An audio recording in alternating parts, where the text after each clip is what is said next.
Blegegek sadulita mel kula nuwun sewu Ndara mboten kanthi kanyono-nyono persasat kadidine kejugrukan Wukir Sari kelepaning samudra madu manahipun ing abdipun Semar Badranaya dene amung sak sudung kula kemawon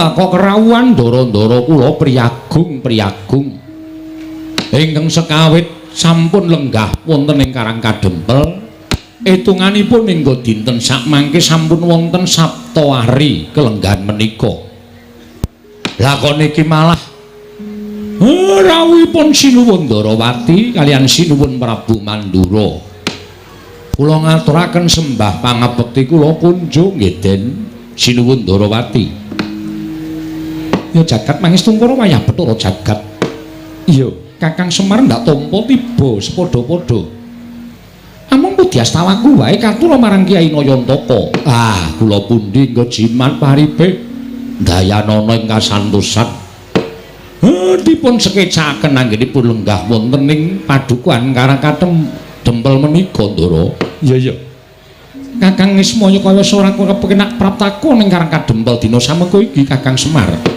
Sinuwun Mandura katuran karaharjan rawuhipun Sinuwun Prabu Baladewa yo Kakang Semar tansah pinanganing kawidadan ing sambi kala praptaku adoh saka Rubeda aku ngaturake salam taklimku katur ngersaning Kakang Nayantaka nggih kula tampi dadosaken bingah raos sing manahipun ing abdipun Semar dipun sekecakaken anggenipun lenggah Ndara Baladewa Kakang Semar kaya wis ora kepenak praptaku ana ing padukuhan Karang Kadempel dina samengko iki Kakang Semar Badranaya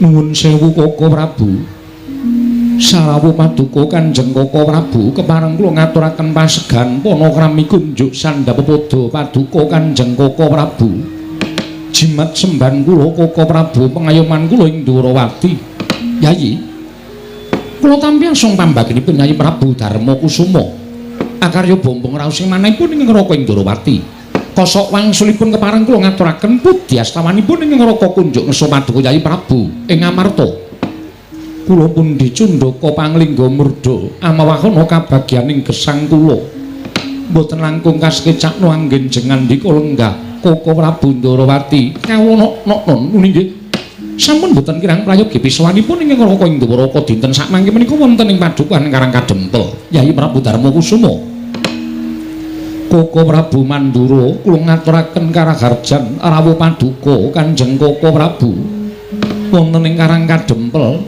titik lenggan sakmangke Koko Prabu Baladewa sesemban kula jagat masaning Bathara Wayapura jagat Pathik Indra Jaladewa kuwi Yayi tansah pinawinganing kawidadan niring sambi kala Durga Mendhak kala Sena sawanipun ngraka wonten ing padukuhan Karang Kadempel handadosaken gumun raos sing manahipun ing ngraka dene sampun sawetawis Pandhawa mapan wonten ing Karang Kadempel kasinggihan mekaten Koko Prabu budya pangastawanipun ing ngraka kula trinambi Yayi kula pun dicundhaka panglingga murda amawahana kabagyaning gesang kula mboten langkung kaskecakno anggen jengandika lenggah Koko Prabu Mandura Koko Prabu sesemban kula kula tampi akarya bombong raos sing manahipun ingkang Raka ing Mandura Yayi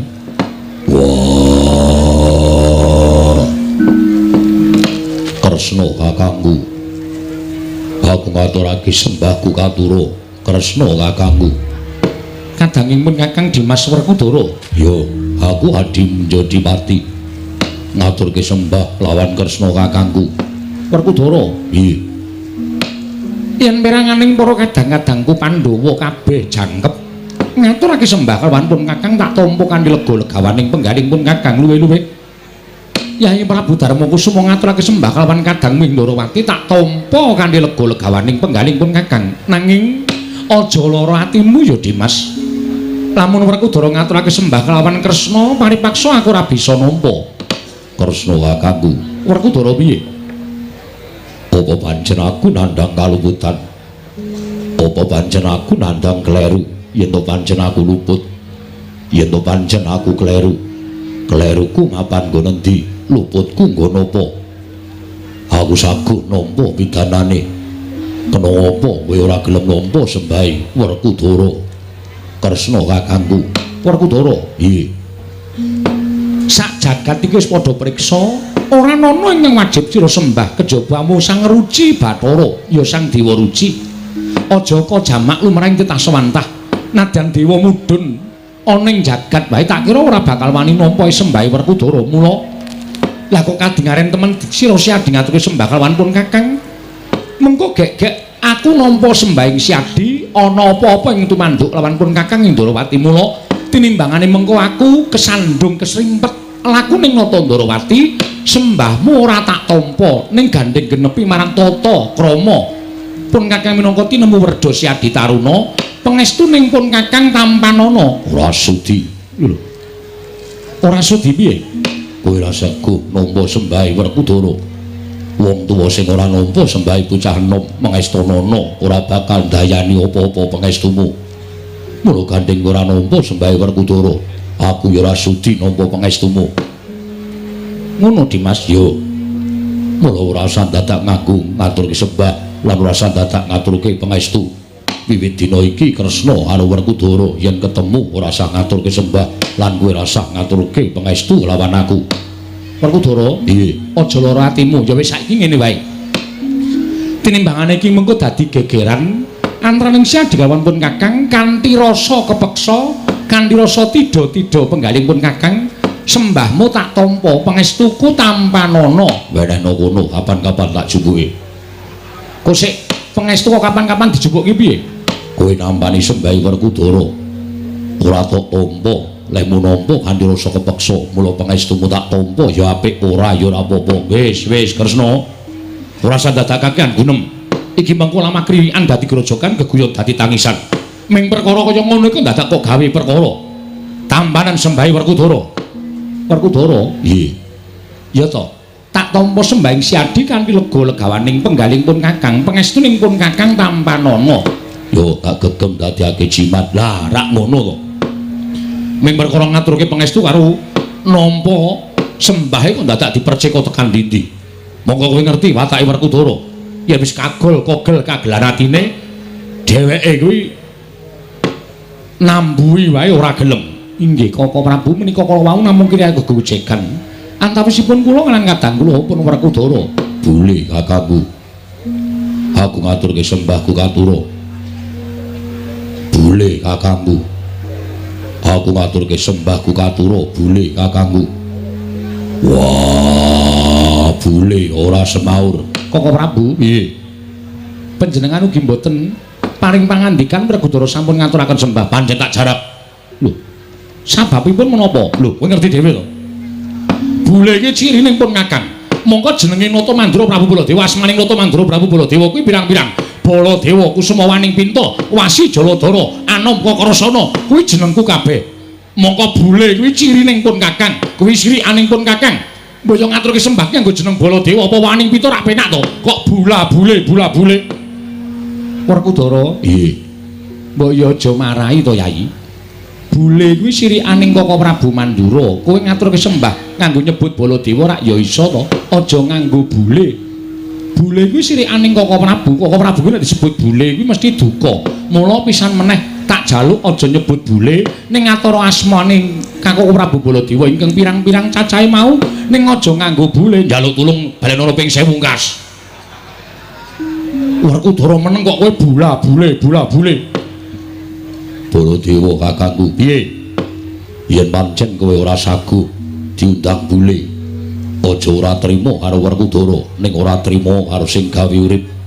Merga wong urip ana alam padhang kuwi tumrap Werkudara, bungah susah bejo cilaka, sugih miskin kuwi gumantung karo sing gawe jagat. Ngelingono uripmu kuwi ora pawitan apa-apa, kowe mung sak derma urip diparingi karo sing gawe jagat diwenehi wujud bule, kok sajahe kowe ora trima. Yen ngono ora percaya marang pangawasaning dat kamur wektan. Wis. Malah mejang sing ora-ora. Sesuk meneh aja mbok baleni nggonmu ngabekti karo aku tak tampa pangestuku tampanana. Yo tak gegem dadekake jimat. Kaka Prabu, kula ngaturaken sembah pangabekti kula kunjuk. Arjuna tak tampa, Janaka tak tampa. Pangestunipun Kakang Tampanana. Ya pangestuku Tampanana Janaka. Kula pun dinggo jimat paripindayanana ing kasantosan. Nuwun sewu sinuwun. Dadosaken kaget raos sing manahipun ing abdipun Semar. Rawuh paduka ingkang boten cecala ingkang saderengipun. Menika wonten menapa ingkang mestinipun panjenengan menika nuwun sewu. Sesembahan kula upami betah kaliyan Semar mestinipun kantun nimbali kemawon kula menika jejering abdi badhe sowan ngabiyantara ngersa paduka Sinuwun Ndarawati. Mboten kok sampeyan ingkang keraya-raya rawuh wonten ing Karang Kadempel. Kakang Semar. Mestine kaget penggali ingsun. Nalika semono Koko Prabu Mandura rawuh ning Projeng Ndarawati tumuli nganti kalawan panjenengan ingsun prapta ning negara Ngamarta. Lah kok tinemu ning Ngamarta suwung.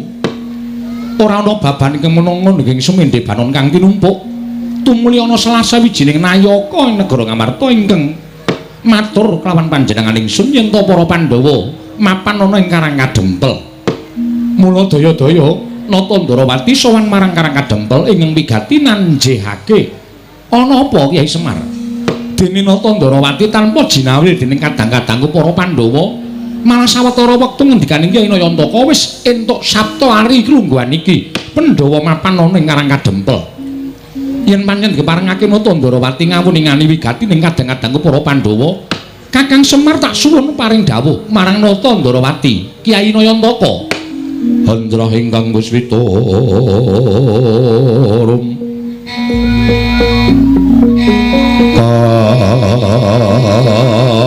kasiring samirana mre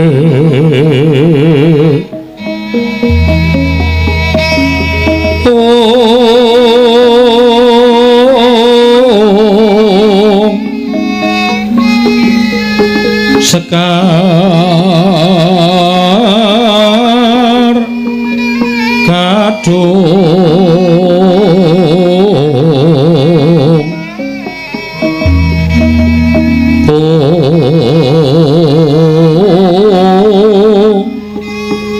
ngas kandanyo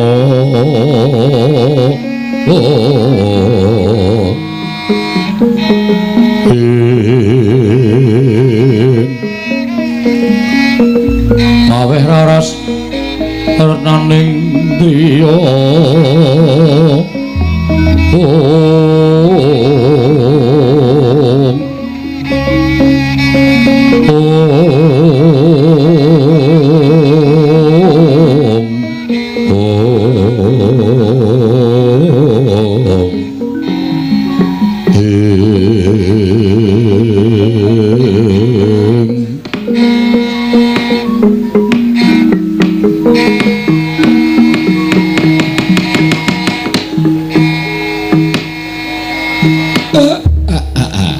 sewu den.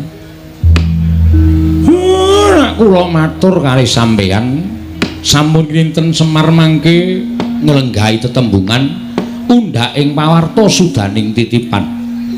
Mula sampun ngantos klentang-klentu anggen kula munjuk atur kajenge Sinuwun Ngamarta piyambak ingkang paring pangandikan kunjuk ngersanipun Sinuwun Ndarawati.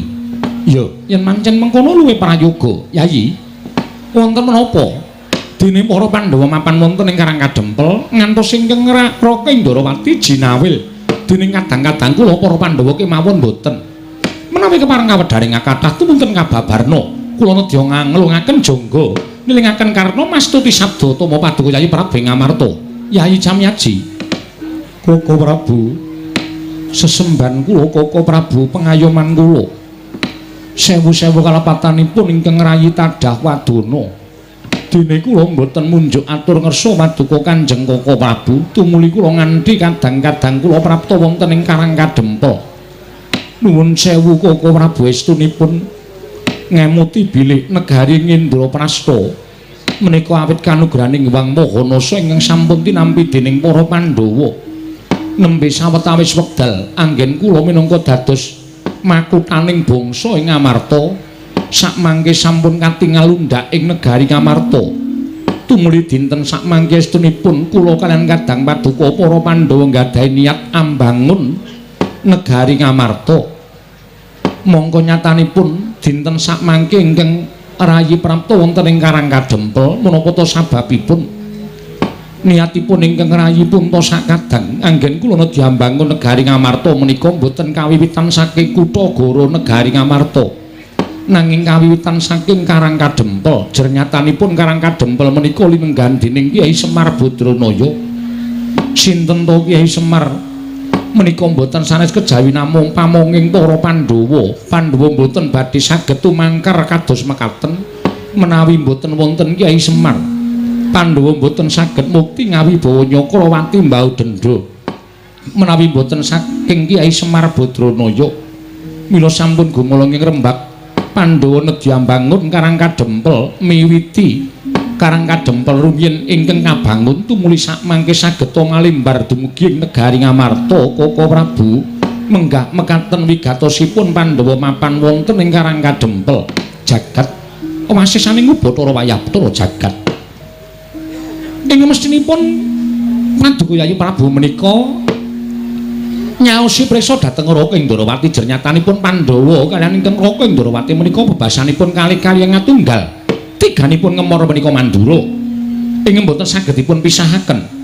Nanging sabab menapa dening Paduka Yayi Prabu boten anjawil dhateng ing Raka tumunten sowan dhateng Karangkadempel menapa semestinipun Paduka Yayi Prabu sampun ngiwakaken dhateng Raka Indrawati. Mangke riyin linambaran penggalih sabar kanthi penggalih ingkang ikhlas panjenengan sampun ngantos keseluruh dalan ingkang kleru nggih Den. Namung babakan perkawis mboten tetarosan kemawon menika mangke ndak mboten sae kedadosanipun kula sing ajeng munjuk atur sasamunipun Pandhawa rawuh wonten ing Karangkadempel. Estunipun kula menika sampun munjuk atur margi Pandhawa menika nggadahi piyai loro sing nuwun sewu.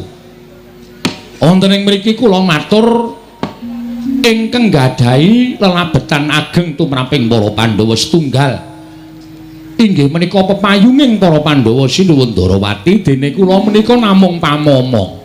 Kula menika namung pamomong.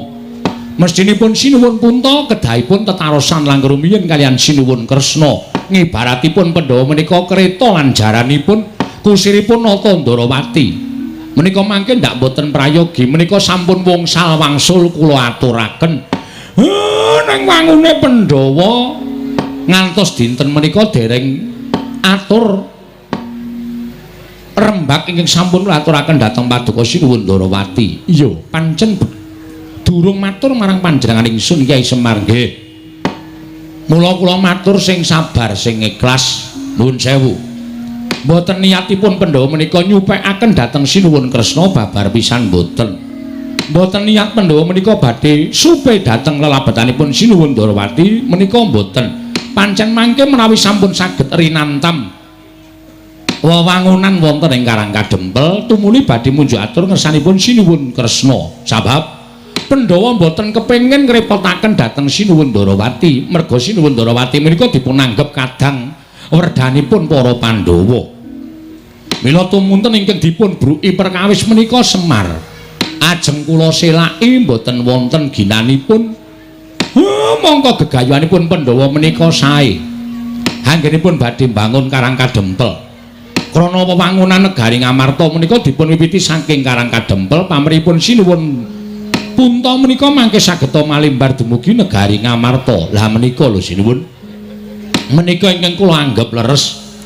Mergi racak-racakipun ingkang sami kelampah wewangunan menika punjeripun wonten ing Kutagara. Wekasan ingkang mapan wonten ing Pradesan Karangparden wonten ing pagunungan boten saged ngraosaken. Mila tumunten sakmangke kula genahaken dhateng para Pandhawa, mrenahaken dhateng para Pandhawa. Wewangunan dipun wiwiti saking Karangkadempel. Mengkono Kakang Semar nggih. Nggih niku. Dereng kemawon kula menika ngrantam rancangan-rancangan ing ajeng kula aturaken Sinuwun Prabu Puntadewa babak anglayani jujulan usuli. Wau dalu niku kula ngimpi ingkang kababar kawursita madyaning pasumpenan nalika semanten boten sangkan paran boten wonten Asalipun saking pundi dumadakan Karang Kadempel ketekan banjir bandhang. Mongko banjir kala wau ngendhangaken ndara-ndara kula Pandhawa. Ngantos bingung kenganglangan manah kula kudu kepripun. Sareng kula nglilir saking tilem, kula onceki werdining pasumpenan. Jebul werdine ngimpen ingkang kababar kawursita menika kala wau boten sanes kejawi namung nek Pandhawa nggayuh kanugrahan, mongko kanugrahan karo pacoban menika adakane tekane sok bareng. Mung titah menika ingkang nampi pacoban menika saged ngrampungi pacoban menawi menapa boten. Nek iso tegese kanugrahane bakal cemepak, ning yen ora inggih sampun pacobane teka, mongko ora kuat nampa pacoban wekasan kanugrahane nggih bakal luncat. Niki sasmita sing kula tampa. Malah sak mangke kepasang Yogya katujuhe ngenu, Ndara Kresna, Ndara Baladewa rawuh wonten ing mriki. Tuwuh kekuatan lahir batin kula. Upami mangke wonten pacoban ingkang tumanduk dhateng kadang utawi pepundhen kula para Pandhawa, sak mangke mboten Semar piyambak ingkang kudu ngulir budi ngasah pikir tuwin ngasah kadewasan ngrampungi pacoban ning sesarengan tembayatan kalih Sinuwun Kresna supaya aja nganti napa sing dijangka dening para Pandhawa menika mangke nampi pacobaning Hyang Mahanasa. Upami nampa pacoban ya kudu bisa ngrampungi pacoban kala wau kanthi tuntas supaya kanugrahane enggal tinampa dening para Pandhawa Sinuwun. Sigra-sigra yen permana kanca sigra raken awang sesangka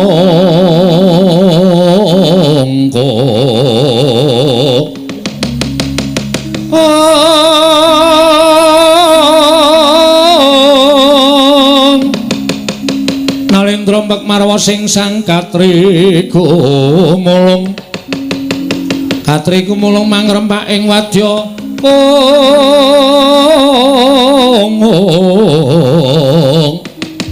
kurdo kurore kagiri-giri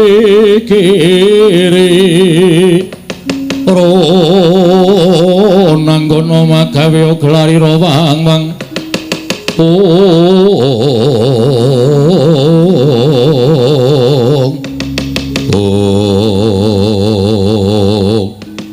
Sida madyaning padukan Karang Kadempel nalika semanten sami midhangetaken panjenenganipun Kyai Nayantaka nadyan sedaya kawula ing Karang Kadempel samya tumungkul ing kisma datan wonten ingkang mantun anyabawa kaperbawan wingit wimbaning Kyai Ismaya ya Kilurah Semar Badranaya dadak sakoling mangke kawiti ngageder madyaning sak jawining padukuhan kathah para kawuling sami alok yen to padukuhan kedai ketamuan priyagung boten sanes kejawi namung Begawan Durna ingkang wantun minggah wonten ing pendhapi padukuhan Karang Kadempel karya jingak kang samya mulat minggah ing sang Begawan Durna kaya geger kanggo samya kawula ing samya gantung sibo mangun bae para kawula kanca piyak-piyana daya minggir dalu-dalan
tata trapsilanira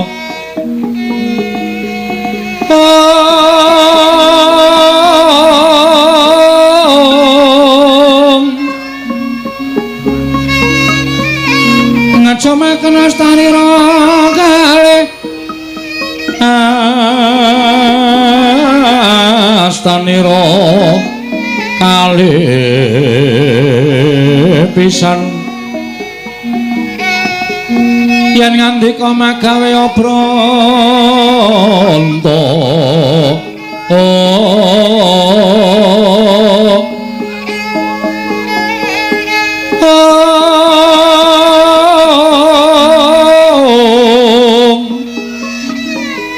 yen ngandika magawe obranta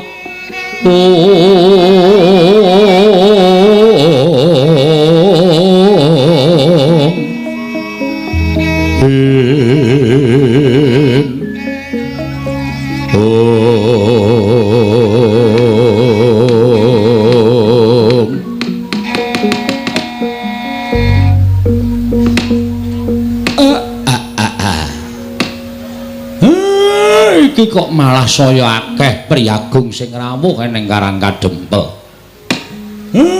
Mboten mangling Penemban Durna. Sami wilujeng Penemban. Kandhak blegujuk suaru gembel, Semorante, hawela. Oh iya Semar. Slamet tekaku, ora ana mulang swiji apa Semar? Kula ngaturaken sembah pangabekti kula kunjuk Penemban. Tak tampa kowe ngaturke sembah karo Begawan Durna ora let pangestuning Begawan Durna Tampanana ya Semar. Kula pundi nggo jimat pariping dayanana ing kasantosan. Bapa Penemban kula ngaturaken sembah pangabekti kula kunjuk Bapa Penemban. Lho, menika anak Prabu Darma Kusuma. Inggih Bapa Penemban. Kok malah lenggah wonten ing Karang Kadempel, Nger? Sampun sawetawis anggen kula sowan wonten ing Karang Kadempel tuwi dhateng Kyai Semar Badranaya. Syukur. Tegesipun para Pandhawa menika mboten nyupekaken dhateng lelabetanipun Semar Badranaya. Mboten nyupekaken dhateng lelabetanipun Kakang Semar inggih menika pun pamonging para Pandhawa. Syukur menika wajib dipun tiru. Menika wajib dipun contoh. Kula ngaturaken sembah Bapa Penemban. Oh nggih kula tampi. Dawah sami-sami, Nger. Anak Prabu Darma Kusuma. Nuwun sewu Penemban. Kula ngaturaken karaharjan rawuhipun Bapa Durna. Lho, anak Prabu Darawati inggih lenggah wonten mriki. Inggih Bapa Penemban. Oh inggih syukur, Nger. Pinayunganing kawidatane ing sambi kula sowanipun ing Bapa. Kula ngaturaken salam taklim kula katur mesanipun anak Prabu Darawati. Kula pundi nggo jimat pariping dayanana ing kasantosan. Sinten ing kepareng nderekaken Penemban. Oh, kula ijen kemawon kok, Nger, piyambak kemawon. Dipun sekecaken lenggahipun. Oh inggih sampun boten kirang prayogi. Bapa Durna katuran karaharjan. Lho, menika manah anak Prabu Baladewa ugi lenggah wonten ing mriki. Nderekaken Nyai Prabu Darawati, Bapa Penemban. Oh, syukur, Nger, syukur. Katuran karaharjan rawuhipun. Wilujeng nering sambikala. Sowan kula wonten ing Karang Kadempel. Salam lalim kula katur nggih, Nger, anak Prabu Mandura. Sampun kula tampi Bapa Penemban Durna. Dipun sekecaken lenggahipun. Oh, inggih sampun boten kirang prayogi. Wah. Durna bapakku aku ngaturake sembahku katur. Anak lanang aning-aning dita bocah mursid iso mikul dhuwur mendem jero karo wong tuwa Werkudara tak tampa ya nang. Pangestune bapak Tampanana ya Nger cah bagus. Yo tak gegem dadiake jimat prayogakno nggonmu lenggah. Wis ora kurang prayoga Werkudara. Bapa Penemban kula ngaturaken sembah pangabekti kula kunjuk Bapa Penemban ngemputra pun Arjuna. Janaka Permadi tak tampa pangestune bapak Tampanana ya Permadi. Kula pundi nggo jimat pariping dayanana ing kasantosan. Dipun sekecaken anggenipun lenggah. Oh iya Permadi kaya wis ora kurang kepenak. Nala Gareng Petruk Bagong Penemban Durna rawuh ngaturna bekti. Ayo kowe sireng sing tuwa. Urut Penemban Durna kula ngaturaken bekti kula kunjuk. Nala Gareng tak tampa pangestune Begawan Durna Tampanana ya Nala Gareng. Nggih, kula pundi nggo jimat dayanana ing kasantosan. Wah, lah kok saya kuru kowe. Inggih pangestunipun nggih kaonanipun kaya ngeten. Ora kena penyakit apa-apa ta kowe? Mboten Penemban. Syukur sing penting sehat ya Nala Gareng. Nggih. waras lahir batin. Kuwi sing apik. Kokean bondo duwe derajat pangkat nek ora sehat nggo kabrak apa ya to? Nggih, nggih. Penembahan kula ngaturaken bekti kula kunjuk. Petruk kantong bolong tak tampa. Pangestuku tampanana ya Petruk. Kula pundi nggo jimat paripin dayanana ing kasantosan. Dipun prayogakaken nggih penembahan. Oh iya Petruk tak tampa. Wis ora kurang prayoga praptaku ning Karang Kadempel. Gong, ngaturke sembah le. Hah? Ngaturke sembah. Sapa? Penembahan Durna. Penembahan Durna. Konding Penembahan Durna kula ngaturaken sembah pangabekti kula kunjuk nggih penembahan. Oh iya Bagong, heeh. Kowe nang endi iki? Wonten mriki. Mboten patosa ketingal. Oh iya ora apa-apa sembah kowe ngabekti karo Begawan Durna wis nyenengake ati. Tak tampa ngaturake sembah. Pangestuku tampanana ya Bagong. Nggih. Kula pundi nggo jimat paripen dayanana ing kasantosan. Heeh. Mbah Putri mboten derek. Ora ning omah wae. Oh, mbok kapan-kapan iku serimbit. Begawan Durna kali Mbah Putri. Nek kira-kira isin ya nganggo andong. Mbok sing apik gong nek omong ki ora. Nglarani ati senengane. Kula niku nek mboten gojek karo sampeyan niku rasane cemplang e. Oh iya tak tampa. Ning ora ndek niat ngina karo aku kok mboten. Sampeyan pendhita kula ming batur kok. Prayogakaken lenggahipun nggih penembahan. Oh iya wis ora kurang kepenak. Ajeng ngunjuk napa? Lho. Apa kowe kuat nyuguh Begawan Durna? Walah padake cah tipis. Ngersake napa riki niki wonten napa-napa wonten teh? Napa kopi? Napa wedang uwuh? Wedang uwuh kuwi sing aku urung ngicipi. Nggih sik tak nyapu sik. Lho, kok dadak nyapu nglumpukke uwuh sik. Oh, jengkolmu mlacat ora. Wis sanane. Nggih, matur nuwun. Teh mawon nggih. Wis teh ya apik. 7.000. Wo, didol rupane. Nek kopi 8.000 sendok anu gulane 2 sendok e. Ha iya kok didol. Wis ora ngombe wis, rasa ngombe wis. Ngelak-ngelakan ya ben. Oh, nggih pun nek mboten ngunjuk. Penembahan. Rawuh enten Karang Kadempel wonten wigatos menapa kula ngabdipun Semar Cemadung dawuh. Iki ngene ya Semar. Prantaku nang Karang Kadempel kuwi sejatine siji. Kowe ngerti ya yen to dina samengko iki negara Ngastina kawulane padha nungsang puyang numbuk bentus padha ngudel bingung disababake wis ana sesasi iki negara Ngastina kuwi ketaman welaking Jawata, ketaman pegebluk. Monggo akeh sangganing para kawula ing esuk lara sore tekaning pati, sore lara esuk ketiwasan. Nalika semono aku manekung marang kersaning Gusti mergo aku tinangisan dening anak Prabu Duryudana supaya iso gawe padhang kana negara Ngastina. Tumuli aku manjing ana ing sanggar pasemeden suci, aku ngenengake cipta. Ora gantaran wektu ana dewa ingkang paring sasmita karo Begawan Durna. Negara Ngastina iso waluya nirmala temajati jadi temah mulya. Yen to ora ketang mung telung kedheping paningal, kudu ditunggoni dening Semar Badranaya. Mula praptaku ning Karang Kadempel iki Semar, minangka pengawaking Nalendra Ngastina, minangka utusaning Nalendra Ngastina, aku iki pengen mboyong karo kowe. Tulungana wong Ngastina, ngelingana. Yen to wong Ngastina kuwi nadan sing lenggahi minangka dadi Nalendra negara Ngastina kuwi anak Prabu Duryudana, ning kowe kudu ngerti yen Ngastina kuwi rak darbeking para Pandhawa. Anak Prabu Duryudana kuwi ming dapur Ratu Wakil. Nggih. Ning nganti Ngastina kuwi iki mengko geger, Ngastina iki mengko rusak. Apa kowe ora melu ngrasake kelangan? Mula wektu dina iki, dina samengko aku diutus dening anak Prabu Duryudana supaya mboyong marang kowe lan wanti-wanti welingi anak Prabu Duryudana, Bapak Durna, Kakang Semar supados saged boten saged rawuh wonten ing Karang Kadempel. Upamiya Kakang Semar menika nyuwun liru menapa kemawon kedah dipun cekapi lan saged dipun udaneni tegesipun dipun paringaken dening Semar Badranaya. Lah iki kalodhanganmu Semar, kalodhangan tumrap kowe saya sugih, kowe saya duwe derajat pangkat, kowe saya kedunungan bondo donya. Liripun kok ngoten pangandika sampeyan. Lho, mestine ngono. Nek kowe gelem tak boyong nang negara Ngastina, kowe butuh apa-apa mesti ana sing nyukupi anak Prabu Duryudana. Monggo tak sawang Semar. Kowe wiwit suwita marang para Pandhawa, wiwit kowe ngabdi marang para Pandhawa tekan seprene iki kok omahmu blas ora ana undakane babar blas. Pendapamu ya wis ming kaya ngene iki, wondene bale wismamu ya wis ming kaya ngono kuwi. Tur kowe kuwi uripe ketok nggone katon sengsara banget. Mula dina iki ayo padha benake uripmu sarana kowe rawuh ning negara Ngastina. Kowe dadi srana berating Sukerta sing tumanduk nang negara Ngastina, tur kowe uga bakal entuk brana picis derajat pangkat. Ngendikane anak Prabu Duryudana, Bapak Durna, Semar nyuwun pangkat napa badhe kula paringaken. Mula kowe men tekan negara Ngastina mengko ora mung dadi abdi, upama kowe kepengin dadi tumenggung, mesti bakal diwenehi pangkat. Lho apa ora glelek? Kowe sowane negara Ngastina, mengko dirasake sik 3 dina, 4 dina, 5 dina. Nek jenak, nek kepenak nggon urip ning negara Ngastina, ora usah wedi karo anak-anakku Pandhawa. Anak-anakku Pandhawa mesti padha manut karo Begawan Durna. Omahmu iki dimbrukke. Omahmu iki dimbrukke. Kaya ngene iki nang Ngastina wis ora kanggo tak kandhani. Kaya ngene iki nang Ngastina menggo kayu bakar. Nggih.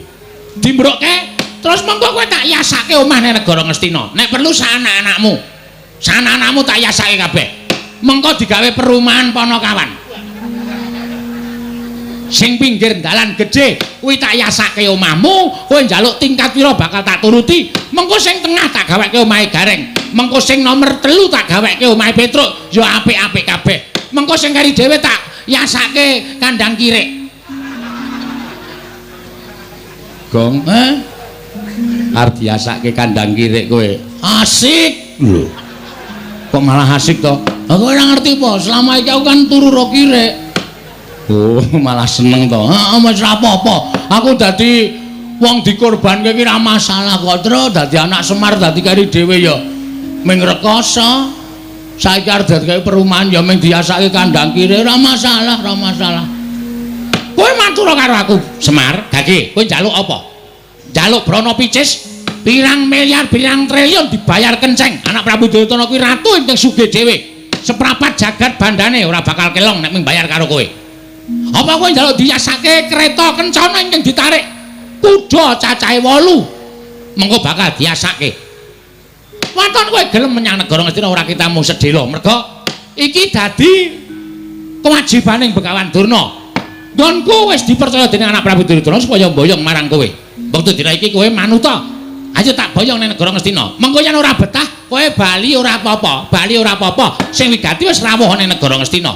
Ning dene kowe engko betah ya mapano ning Ngastina sateruse ora apa-apa. Njaluk pangkat apa bakal dituruti, njaluk branda Prabaya picis apa wae bakal dituruti. Wis cukup semono wae sing dadi aturku marang kowe Semar. Kowe meneh ana wangsulan karo Begawan Durna. Saguh apa ora? Nek saguh matur nuwun, dene ora perkarane apa, dasarmu apa aku tak ngerti. Nggih. Jane nek digagas kanthi gagasan lair napa sing mangendikake niku sapa sing ora kegut, sapa sing ora manut karo pangendika sampeyan. Ning nuwun sewu, nek cara batin kok geseh kalih angen-angen kula. Lho, geseh piye? Nuwun sewu penemban. Kabagyaning lahir batin menika mboten diukur saking kaking brana picis lan dhuwuring derajat pangkat, apike bale wisma lan menterenging titian menika mboten.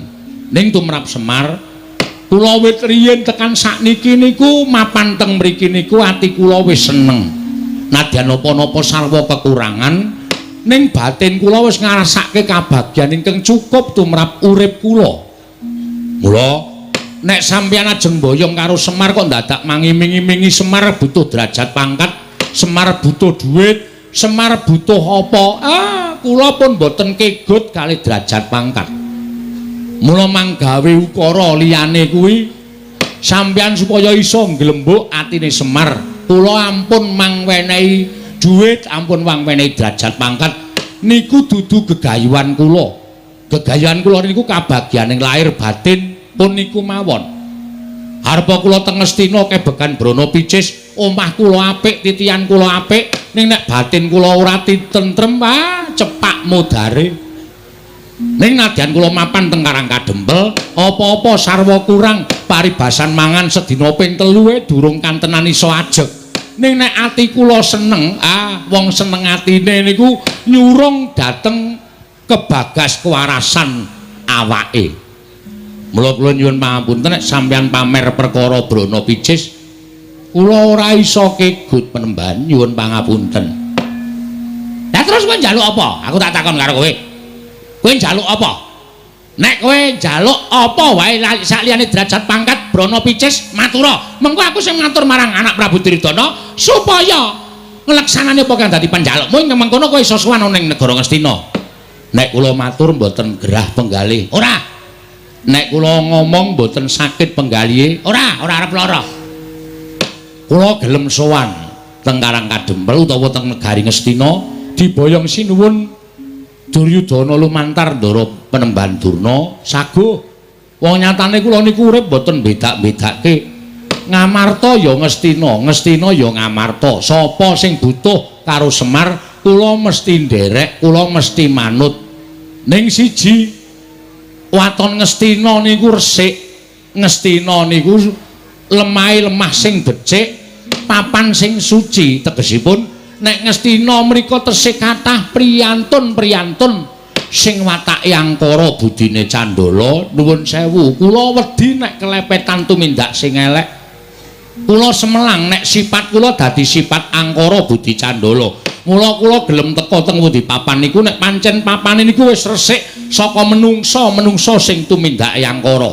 Kula tak sowan teng Ngastina ning wong-wong sing dadi tuk sumbering perkara niku mangsingkirke dhisik sengking negara Ngastina. Kula gelem sowan teng negara Ngastina Penemban. Durna panalingane majaring ratri denenggak jangganira kapisanan.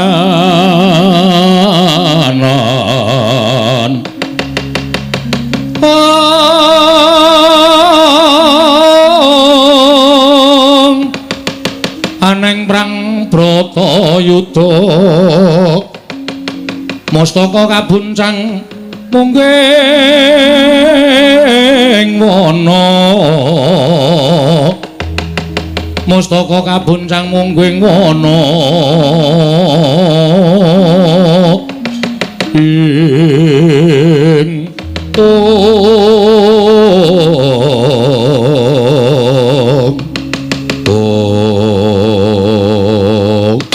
gandhok blegudu suaru gembol semorante hawela ketoke omonganmu ki seklimah, ketoke omonganmu ki mung sithik ning janjane nyocok ning ati Semar. Kowe ngandhake yen to kowe gelem sowan negara Ngastina, yen to Ngastina kuwi kelangan wong-wong sing watak angkara budi Candala. Ora sandadak nganggo tembung kaya ngono. Dumuken wae Begawan Durna lan kabeh Sentana Ngastina kuwi sing tok anggep wong watak angkara budi Candala. Oh, Semar Badranaya. Apa rumasamu kowe iki derajate padha karo Begawan Durna? Kowe iki derajate men batur gedibal 17. Kowe iki mung wong kere, kowe iki mung wong elek, kowe iki mung panakawan. Lah kok kowe drangep-drangep ucapmu? Wani ngucap sapenake dhewe. Yen ngono cetha banget, ketok banget nggonmu kepengin nyingkirke wong-wong Ngastina kaya ta Durna, Sengkuni lan sak piturute supaya lunga saka negara Ngastina.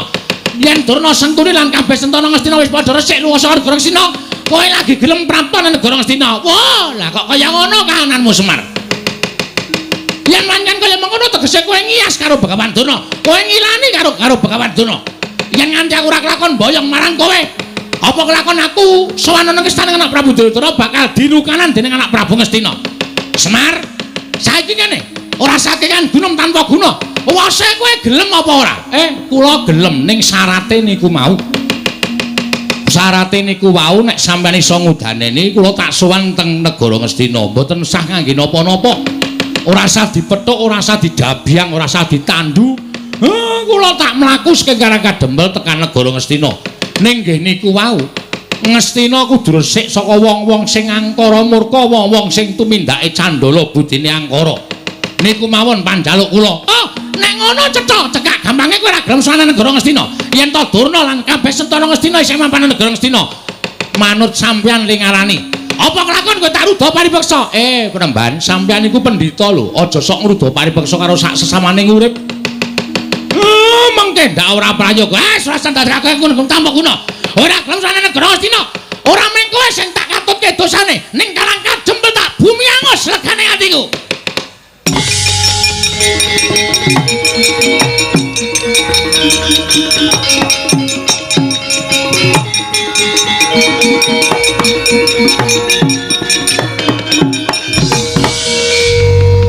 Bagong kowe arep ngopo? Saka mburi kok sandalmu tok uncalke. Terus kowe maju mengarep eneng apa? Aja gawe perkara. Arepa Begawan Durna nesu, wong nesu kuwi aja dimungsuhi nganggo kanepson. Okol kuwi aja dimungsuhi nganggo okol ning nggunakake akal. Lah kowe mengko wani karo Durna malah kriwikan dadi grojokan, geguyon dadi tangisan. Semeneng ra we? Hah? Aku ngene iki mbelani karo kowe, Mir. Kowe sadar ora Durna mau ngucap apa? Tanengke wae nek mung perkara padu karo kowe ora masalah. Toh kuwi perkaramu karo perkarane Begawan Durna. Ning terakhir kata-katane Begawan Durna sing marahi aku ora kuat ngampet hardaning kanepson. Semar nek kowe ora gelem tekan negara Ngastina, Ngestin Karang Kadempel tak bumi angus. Mar. Mbok Pak ora sudi. Aku ki bapakmu wis rembes sak karepmu aku ngayal kok kandhani kok. Kowe kudune manut nek kandhani anake kuwalik. Anak ki manute kandhani karo wong tuwa. Iki kudu diwalik, iki jaman milenial. Bong ora ngono karo wong tuwa kok sapenake dhewe. Ngono, nek muni wis ngembet Karang Kadempel iki masalahe ora masalahmu tok. Ning iki masalahe Karang Kadempel, Pak. Dheweke ngrasani arep bumi angus Karang Kadempel. Padha karo dheweke arep mentala mateni kawula sak Karang Kadempel. Pendhita kaya ngene kudune disingkirke. Apa? Kowe iki domonge kok aku ki arep ngandani karo kowe. Rasa sok ngandani, kowe iki meng SD aku insinyur kok. Nyepelekke ora sakaremu. Nek ana apa-apa tanggungan dhewe, tak tanggung dhewe, rasa dadak kowe melu-melu iki perkaraku. Nemban. Loh, iki Bagong. Arep ngopo? Loh, ora basa karo aku. Ora basa iki mung kari kelakuanmu. Nek kelakuanmu apik, kowe tak basani. Nek kelakuanmu elek, ora sudi aku mbasani kowe. Arep kowe wujude brahmana kaya ngono, kethumu putih, serbanmu putih, ning mek kanggo ngobak-obak kan katentremaning jagat. Nggo ngopo aku basa karo kowe? Oh, ora iki tenanan iki. Yen ngono kowe arep belani karo bapakmu, mesti iki bapakku kowe. Iki, sirah iku adake. Kurang ajar ora. Iki bapakku kowe padake. Bapakku iki sing paling tak tresnani. Aku wis karo simbok ora patek tresna. Lho, sebabe apa? Arep tak ora gelem. Oh, cah edan ora. Semar kok entuk widodari iki widodarine lamur apa ya? Kok nganti gelem karo Semar. Yen ngono kowe arep wangi karo bapakmu, mesti tae wangi. Yen ngono kowe wani karo Begawan Durna, biyen wani saiki wani. Ucapmu iki lho, Mbah sing kudu ditata. Sampeyan rene arep ngopo? Boyong bapakmu. Nek boyong ya perkarane karo Semar wae. Semar, nek kowe ora gelem tak boyong, kowe tak rudha paripeksa. Cukup. Rasa mlembar tekan kono-kono. Andane ora usah tekan kono-kono. Nek kowe arep duwe masalah karo Semar wae. Ning masalahmu saiki ora karo Semar. Kowe nyumbari wong Karang Kadempel. Karang Kadempel tak bumi angus. Lah iki masalahe nang kene iki. Iki ngembet kawula sak Karang Kadempel. Nek kowe arep bumi angus Karang Kadempel, mungsuhe ora karo Semar. Ning iki ketua pemuda Karang Kadempel. Ling lantik dek kapan ora mangkat kok. Oh iya, Pak. Ketua pemuda. Mula sapa sing arep ngobak-obak katentremaning Karang Kadempel? Aku sing ora trima. Nek kowe arep meksa karo Semar, Semar dipeksa, monggo. Nek kowe muni tak bumi angus Karang Kadempel, aku sing ora trima. Lho, nek ngono kowe wani karo Begawan Durna sing tak wedeni awakmu. Oh, kancak bleguduk suwalu kembal Semorante. Hawala. Derajate Durna kok diwanani karo Bagong. Ngendi papane wong neter kadedayan? Gong, hati-hati lho, Gong. Dipikir sik, nek dadi geger sapa sing arep ngewangi karo kowe. Kowe ngopo cerewet, Truk? Iku wis arep dadi kok mendadak kowe nyelo-nyelo. Meneng ta iki wis Dadi kingkot bar iki terus rampung terus limbukan ndak kesuwen. Ngendi pamane wong Bantayuda? Ha iki. Blabar waja kentem kawan. Ayo dijajal. Durna apa Bagong sing tekaning pati? Ah, metu njaba. Kene marganing patimu. Piye? Metu njaba kene marganing patimu. Ayo arep ngopo ayo. Oh tak totok sirahmu ora. Ah metu njaba jelas mati. Nek metu jero kuwi jelas urip. Rumangsane ora wong kok kata-katane ora iso digagas lho. Lho nek ngono kowe wani karo Begawan Durna wani, metu njaba ayo. Kowe karaku, apa sapa sing tekan wae? Metu njaba lan tuntuti Begawan Durna.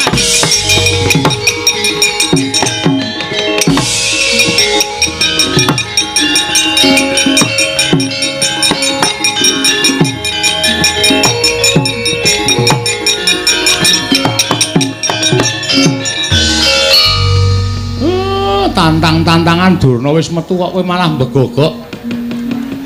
Ora Bagong lah kok kowe iki nantang Begawan Durna. Durnane wis metu kok kowe isih nang kene. Aku lho mung nantang tok e. Lho, lah sing temandang sapa? Ya mbok. Caitan to kae ngene. Kae masalah to sing arep temandang sapa? Truk.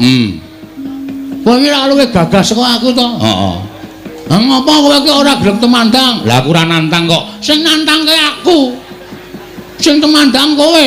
Wah, Bagong. Nun. Apa wis tok pikir kowe wani karo Durna bapakku? Wis, anumpun. Kowe ngerti Durna iki sapa? Pendhita saka lima. Dudu kuwi. Durna karo aku iki pernah apa? Murid karo guru. Aku nganggep Durna bapakku kuwi kaya apa? Kaya bapak dhewe. Ana apa kowe wani karo Durna padha karo wani karo Werkudara? Sing kebangetan iki sampean. Sampeyan kok gelem dadi anake Durna? Wis tak takon, rupane Durna kaya ngono kok anak-anak kaya sampean baguse ra jamak-jamak. Wong sementen iki mboten percaya. Durna sing menehi banyu suci Perwitasari. Salah. Salah. Sampeyan niku jane mbiyen dijlomprongke karo Begawan Durna kon jegur segara. Jane sampeyan niku mung dikrenah patine ning merga sampeyan niku percaya karo Durna nganti entuk banyu suci Perwitasari. Durna ora dadi jalaran sampeyan entuk banyu suci Perwitasari. Oh. Kok ngono kok Durna bapakku? Bapak saka ngendi? Kowe tak anggap bapakku. Salah sampeyan niku kleru. Sing maringi banyu suci Perwitasari niku Sang Ruci Bathara, ya Sang Dewa Ruci, dudu kok Durna. Ning Durna duduke ning tengah segara. Niku jane niate ora nduduke banyu suci, mateni sampean men sampean ngrekoso teng tengah segara sing aja-aja patih sengkuni. Kok kowe ngerti? Aku domongi dalange kok. Ngeyel ora. Kula ngerti le rembugan teng jero kotak. Sampeyan ra krungu, sampeyan teng dhuwur dhewe kok. Kula teng ngisor jejer do teng glenik nika. Bagong iki nek omong waton jeblak cangkeme. Cangkemmu kowe. Lho. Wah, edan iki malah dunake cangkemmu lho. Kok Prabu Bagong niku nek ngenten iki mboten sah disaruwe. Wong piyambake niku watake kaya ngono. Wah, ning titen ana. Titene apa? Nek nganti kowe wani karo Durna bapakku. Mung suwe dudu sapa-sapa ning Werkudara. Lho, aku salin bubukan piye? Aku nantange karo Durna kok mung suwe sampean. Mergo kae bapakku. Weh lah, domongi ngayal. Nika niku dudu bapak sampean. Bapak sampean niku Prabu Pandu Pramuka. Pandu Dewayana. Ah, Pandu Dewayana. Pun teng swarga mrika, aja sok ganti-ganti bapak.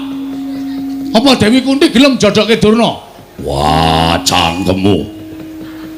Mrene kecek ndasmu modar. Gong, wis Gong. Dadi masalah lho. Wong kok arep menange dhewe. Anggere kalah kata-kata kok rene gecek.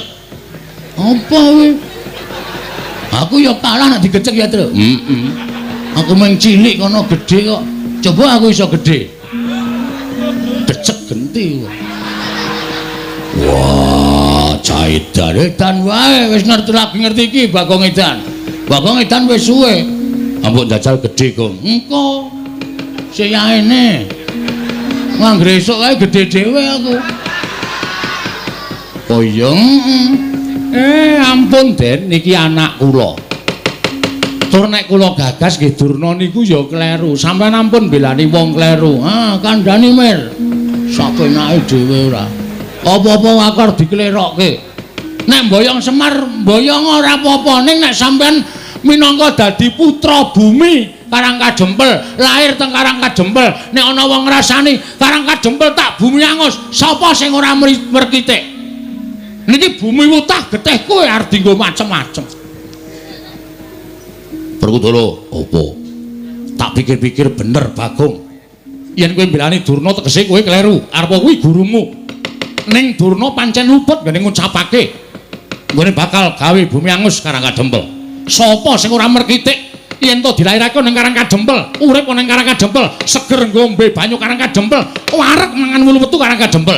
Kok bumi kelairane arep di bumi angus karo wong liya kuwi tegese wong sing ora merkitik atine, ora lara atine, tegese ora tresna karo bumi kelairane.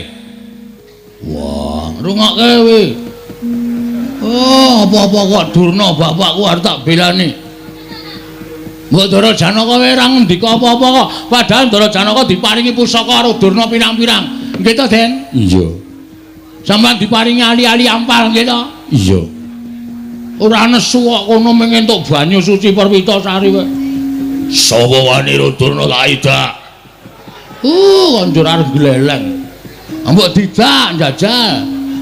Aku didak Semar nesu ya, Pak ya. Embuk. Lho. Iki ora ana sing komplot babar blas iki. Aku ki jenan tenan, Truk. Ya ora apa-apa ya.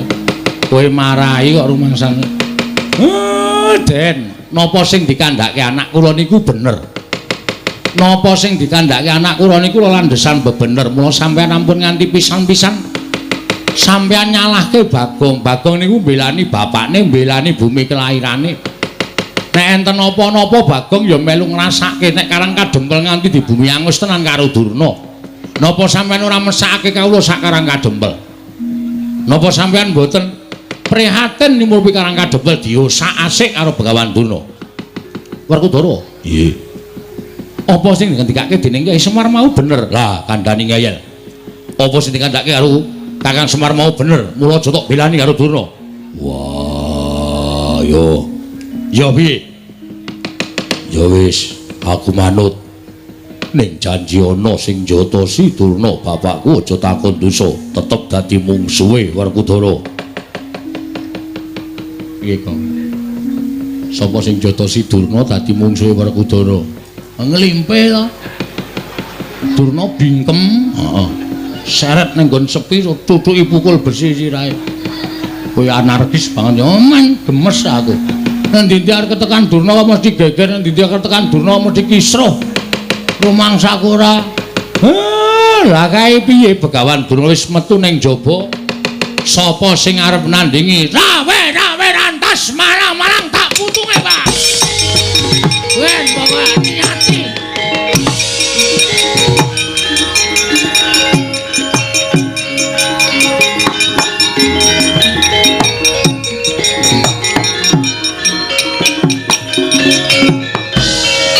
Pancen cah katok tenan. Ora wedi karo sapa-sapa. Nek wis duwe niat mbelani karo bumi kelairane kok ora nyawang mungsuhe sapa kok nekate ra jamak-jamak. Ya mung gumunku kuwi nala garing karo Petruk sing luwih sentosa luwih tuwa kok ora duwe pikiran sing kaya ngono. Nyang, ndak seneni. Petruk ki sing gedhe dhuwur ya ora duwe pikiran mbelani Karangkajempel. Kat. Itu Nun, aja njotosi Durna. nek ra lali. Wah, caitan ora. Werkudara ki kok padu kok musuh Panakawan demen kewirangan. Ya Ji, menawi ngaten samangke menapa sampun dipun aturaken Kyai Nayantaka sampun ndara dasih tegesipun kados pundi Koko Prabu? Tegesipun menawi Pandhawa nggayuh kanugrahan sakmengke pacobanipun ugi sampun cumepak ketitik Begawan Durna ingkang sampun sowan wonten ing Karang Kadempel wigatosipun badhe mboyong dhateng Kyai Semar. Monggo menawi Kyai Semar sakmangke tedhak dhateng negari Ngastina tan wurunga menawa paduka supe dhateng watak wantun ing Kurawa ingkang namung badhe damel geger kawontenan negari utawi kawontenanipun Kyai Semar Badranaya. Inggih Koko Prabu menawi ngaten lajeng paringipun Werkudara. Nggih. Nadyan kowe ora tumandang ning tak jaluk Yayi. Ewang-ewang napa ana kaman ya? Wah, apa aku kudu mungsuh Durna bapakku. Ora perkara kuwi. Ning anak-anakmu kabeh dawana supaya nrenggalangi balane Durna, mbuh Kurawa, mbuh sapa sing bakal tekan Karang Kadempel. Yo, ngestoke dawuh. Mangsa Barama, Aku mengkari manut karo Kresna kakangku. lah rak ngono malah kepenak lho. Wis kowe ora satu mandang, kowe lenggah, wis tuwa. Nyawang anak-anakmu sing padha ngrewangi marang Karang Kadempel. Yo, Baladewa aku mengkari manut.